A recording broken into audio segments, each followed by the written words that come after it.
But Brandon, let's move on into the next team, and we're looking at the Louisville Cardinals. We're looking at Elville. I hope that's right on the camera. Is it that way?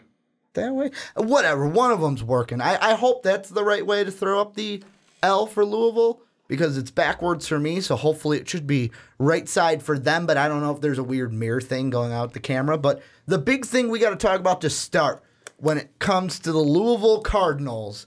Did they lose somebody? I think they did. They lost someone pretty big, Brandon. Somebody, a Heisman Trophy winner.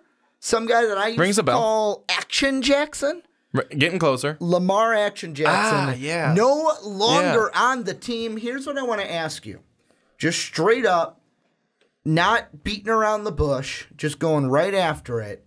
How is this team going to look in the transition from dual threat Heisman winner Lamar Jackson to maybe a guy that fits Bobby Petrino's passing system a little bit better in pass first, Jawan pass? Well, not the same. They will not look the same.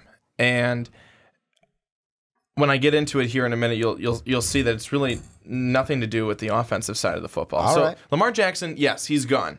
Where will 80% of the production come from? I mean, this guy was on average racking up 400 yards and 3 touchdowns per game. Where are you going to find a guy who's going to give you that? And now Jawan Pass, who is a guy who's not bad. He's not going to be bad. I mean, he's a guy who, like you said, fits Bobby Petrino's system. He's yet to throw an interception. He's a stand in the pocket and pass. He's really not a guy to take off and run. So you're going to lose yards and production that way, but he's a 6'4", 231 guy who's got great size and a gun of an arm. So that's all good. Jalen Smith, Des Fitzpatrick, Seth Dawkins, they're all back. They combined for 2,300 yards and 20 touchdowns last season. But I think the real thing here, again, has nothing to do with the offense. It has everything to do with a defense that is not going to be very good. And what's going to happen now is that you're not going to have Lamar Jackson on the other side to hide those problems on defense. You don't have that guy who is just an absolute stud who can come out, get you 400 yards and 3 touchdowns consistently game after game. Your defense gives up 30 points, but you win by 40. Excuse me, you win 40 to 30, you win by 10. You don't have that guy anymore. You have a good guy, not a great guy. Not someone who I think is going to be elitely great like I think Lamar Jackson was. I'll put it out there. He was an elite player in college. Anyone who argues that maybe didn't watch him. You also have a question at running back because now you're actually going to use your running back. You finally know that it's Day Williams in the backfield. Whoa, no one knew that before. But this is a guy who might be leaned on a little bit more. And he did well when he was called upon last season, but he's going to have a bigger workload this year because you do not have a quarterback who's going to leave the pocket and run. You just don't. Defensively, like I said, you've now got Brian Van Gorder. Brian Van Gorder as the defensive coordinator. Does everyone remember the last time that we talked about Brian Van Gorder? He was absolutely allowing Notre Dame's defense to take a large dump all over the field. He was fired 4 games into the season. For 2016. Because he stunk. And I remember specifically being at the game at Notre Dame. They played Duke. They should have wiped the floor with Duke. They did not. Duke beat them. And that was the demise of Brian Van Gorder. Every time after that was, will he go? Yes, he did go. And I'm not saying that a change of scenery can't help, but that is the last thing in my mind. You already didn't have a strong defense to work with. You may not even have a senior. You may not even feature a senior on the defensive side of the football. Brian Van Gorder may not be the best option for that, but Louisville's problems will not come from the offense. They will be coming from the defense, and the problem will be that the offense cannot hide the mistakes. See, and that's the thing, where the question, it's a questionable hire to bring in Van Gorder, who was fired from Notre Dame in 2016, like you said, 4 games in. To me, the baseline of that, though, is take away the history of him at Notre Dame, of him coming in, what happened. Just the fact that this defense is, last year, the big question was, oh, we're transitioning from coordinator A to coordinator B, and we're not transitioning as fluently as we would have liked. Well, now, like, if they still had coordinator B, we should be talking about, all right, how are they going to do year 2 of that system with year 2 of that coach? Now that that coordinator leaves, where he's now gone, he's a linebackers coach, I believe, for the Cal Golden Bears. The problem is now in 3 years, you're now getting used to another new defensive coordinator. And that, to me, is going to be the problem, where mix that with the no seniors on the defensive side, and that is going to be the epitome of the problems for Louisville. Is if they start to have problems on the defense, who is going to step up and be that leader? Because you don't have, like, usually you lean on the senior guys to go, you know what, you got to help pull us through this. You got to be the guys that the younger guys lean on and help kind of ease this transition. You're not going to have that. And that's why I feel like Louisville, whether it's going to be successful or not, because there have been cases where this has been successful, there have been cases where this hasn't been successful. I think if Louisville wins a lot of games this year, it's due to, wow, the offense put up how many points? Like 45, 50 points a game, and they're just outscoring the defense's problems. However, are they going to be able to do that? Because like you said, now you're finally going to, what's the word I'm looking for? Feature the running back. However, the thing that I think that this team will lean on, and whether this will be a crutch or what really pulls this offense through and helps them be successful, is they've got talented wide receivers. They've got a core of these talented wide receivers, and they're just going to plug Jawan Pass in there. So they're going to say, you know what? We're going to put this passing quarterback right here, and we're just going to let him throw all over the field. Yeah, we're going to have a running back, and we're going to use him. We're not going to become one-dimensional, obviously. But are they basically, is this just going to become the Jawan Pass show, and he's just slinging the ball all over the field, and the reason they're winning games is because him and the offense are putting up, like I said, 45 to 50 every single game? Well, Ricky, really, it's going to have to be. Jawan Pass does have certainly something going in his favor, that an offensive line is very strong. They're very good. They've been good. And that's going to be good for Day Williams as well. You know, when you're running behind a good offensive line, it's going to help you to find holes and be better. And again, you know, when he was called upon last year, he found himself to be very solid in the games that he played in. But I really think that he'll be called upon a lot more. But like you mentioned, the wide receivers are very good, very strong. This is a group of guys that they know what they're doing. They're experienced.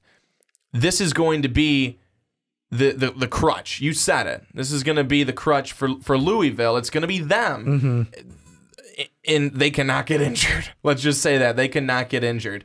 And now flipping back over to the defense again, you've got Dorian Etheridge. He had 83 tackles last year as a freshman that led the defense, a true freshman.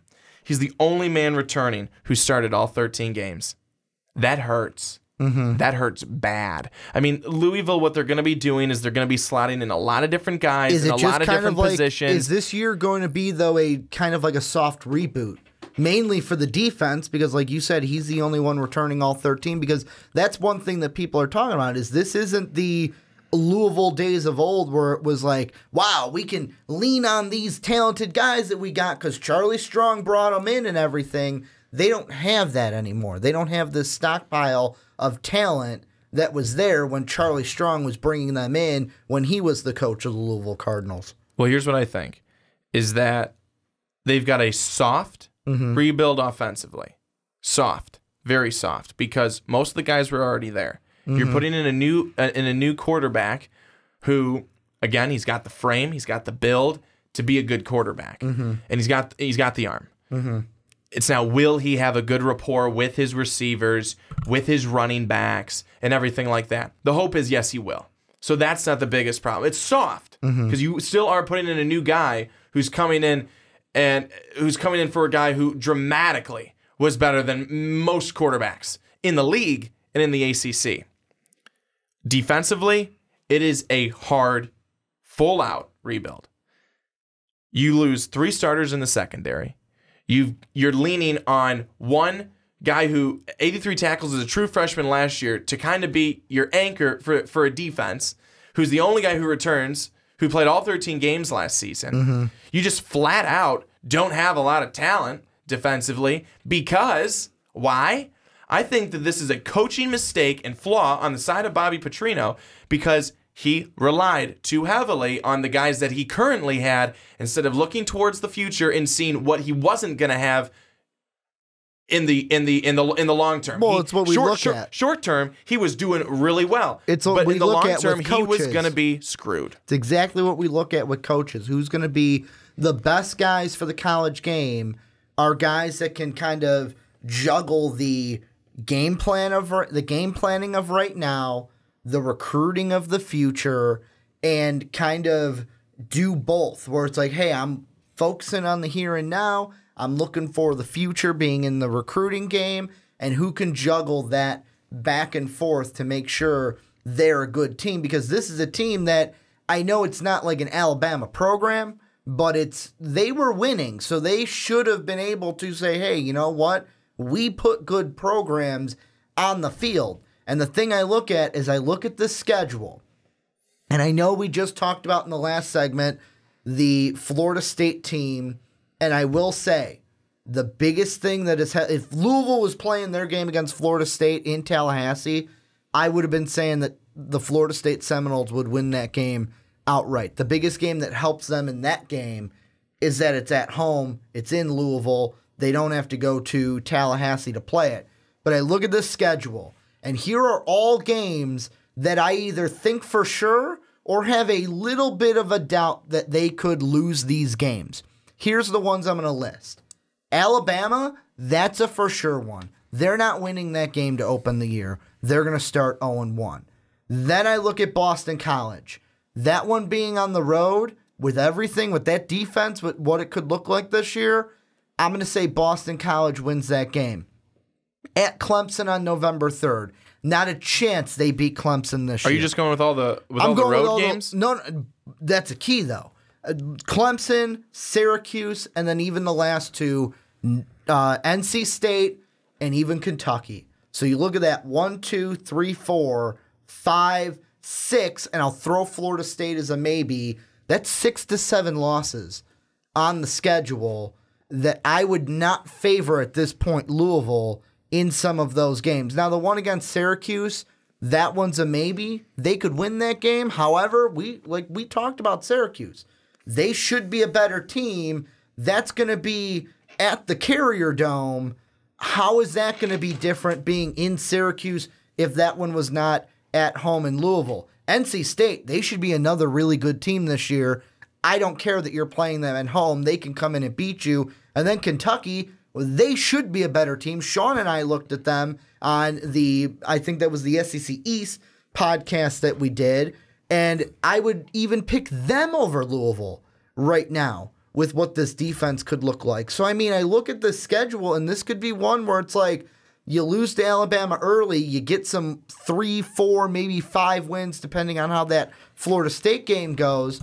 Then it's just the last 4. I could just see LLLL to end the year. Could stumble into a 6-6 bowl game. Could this Louisville team, at its worst, possibly be the last team in the Atlantic? No, I still think Syracuse will be last. Okay. I think Syracuse will be 3 wins in the conference and be last. They may be tied with a Louisville or a Florida State, but I still think Syracuse will be last in the Atlantic. I don't think Florida State or Louisville will fall below Syracuse. I think Louisville has so many problems defensively, and by the time that it comes down to that Syracuse game, they may have been able to, you would hope, I mean, it's, you're deep into the season, you're at the end, you would hope that they've had some time to really get things settled and together and gel, but it is going to be a really, I think, rocky and tough road this season for Louisville's defense. and that offense is really going to be leaned upon heavily. And that's not necessarily fair for them. They're going to really have to be, for the most part, flawless. Pass isn't going to be able to throw a lot of interceptions. Turning the football over is going to be a huge thing. They can't do it. They won't be able to do it because their defense will be on the field forever, and they will be worn out, and it will just not go well. I can already picture it. You know what I can't help but think, and I'm going to change what I said a little bit. How I'm looking at it is because the Georgia Tech, I was like, wait a second, that's not Wake Forest. I had them and Wake Forest kind of flipped because the logos kind of look the same. How I think this season will go down, lost to start the season, then 3 wins, they should win the next 3.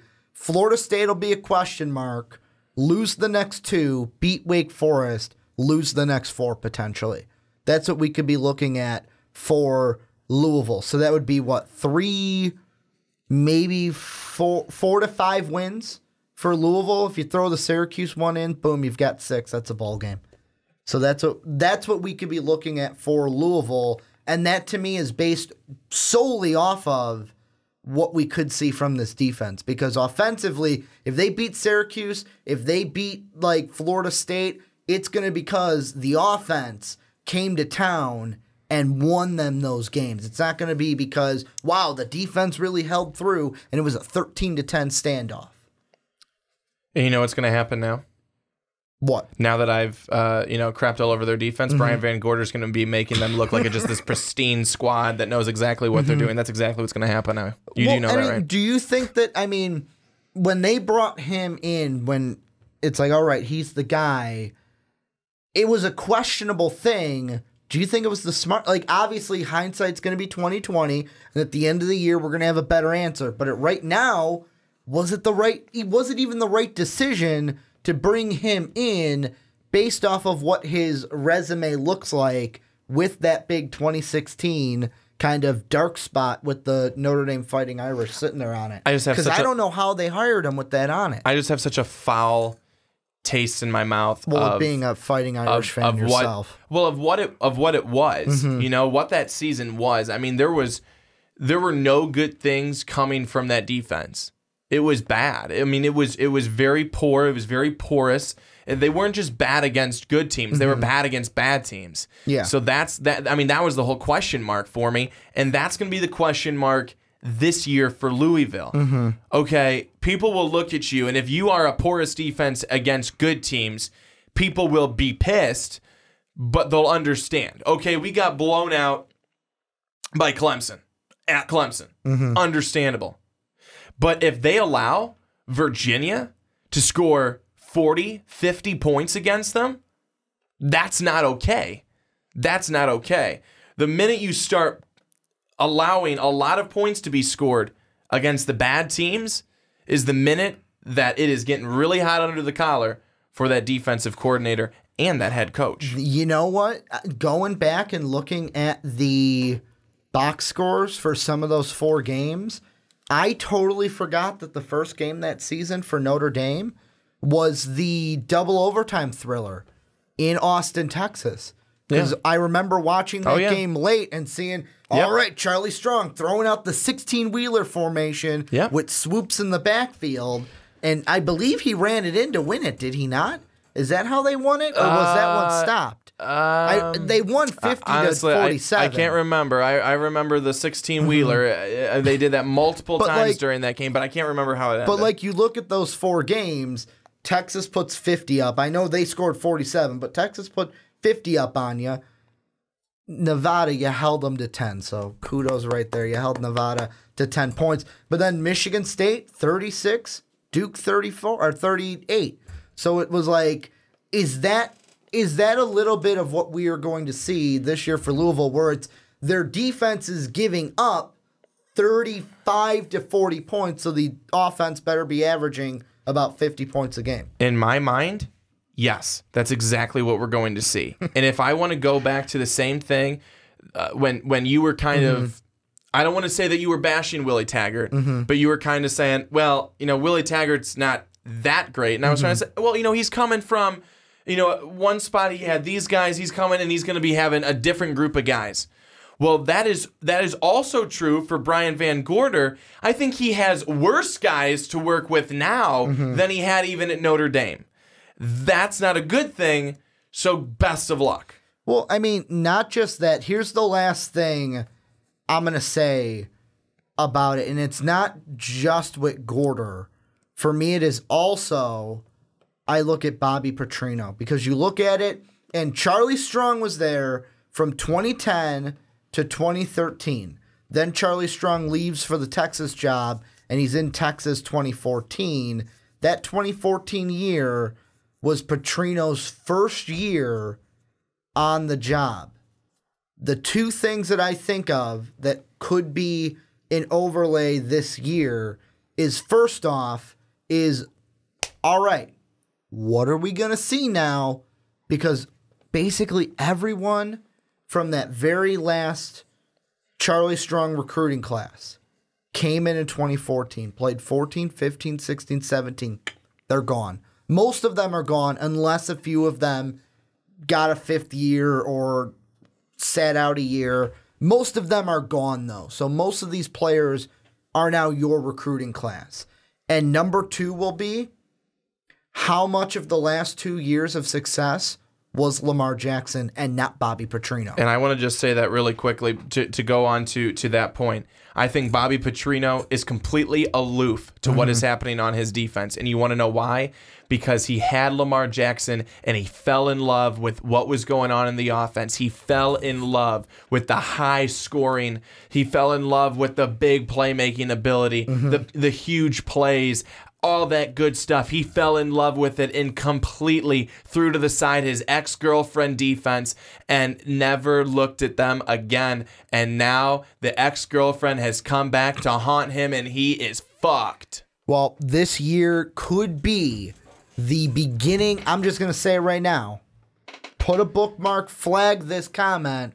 This right here, this season could be the beginning of the end, if not the end. Well, I don't think it'll be the end. I think it'll be the beginning of the end, where because of the season next year, the thing we're talking about in the Louisville preview is, does Bobby Petrino keep his job after the 2019 season? I think that is what this is gearing up for. But this is where you guys come in. Let us know what you think down below in the comment section. What do you expect from Louisville this year? How good will they be? How bad will they be if you think they're going to be a bad team? And what do you think this team will look like post Lamar Jackson in 2018? Let us know what you think down below in that comment section.